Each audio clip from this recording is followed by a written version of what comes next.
کامیاب زندگی کے لیے قرآن اور حدیث پر عمل ضروری ہے، بولے حضرت رفیع الزماں۔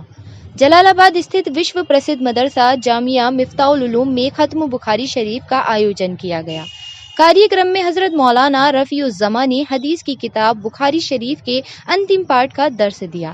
مدرسے سے شکشا پوری کرنے والے 97 چھاتروں کو مفتی اور مولویت کی سند اور پگڑی باندھ کر اپادھی دی گئی۔ جلال آباد کے مدرسہ مفتاح العلوم میں ختم بخاری شریف جلسے کی شروعات مولانا شعیب مفتاحی نے تلاوت قرآن سے کی۔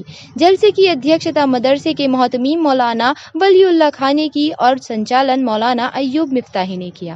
اس موقع پر حضرت مولانا رفیع الزماں صاحب نے قرآن اور حدیث کے مطابق جیون یاپن کرنے پر بل دیا۔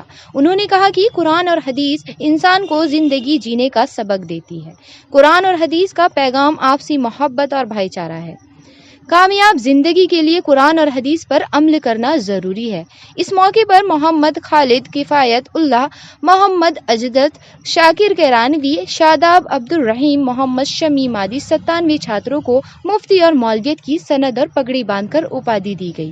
اس موقع پر بنگلور سے تشریف لائے حضرت مولانا شعیب اللہ بنگلوری نے حضرت مولانا مسیح اللہ خان جلال آبادی کے جیون پر وستار سے پرکاش ڈالا۔ انہوں نے کہا حضرت مولانا مسیح اللہ خان نے اپنی پوری زندگی دین کی خدمت اور لوگوں کو تعلیم دینے میں گزار دی۔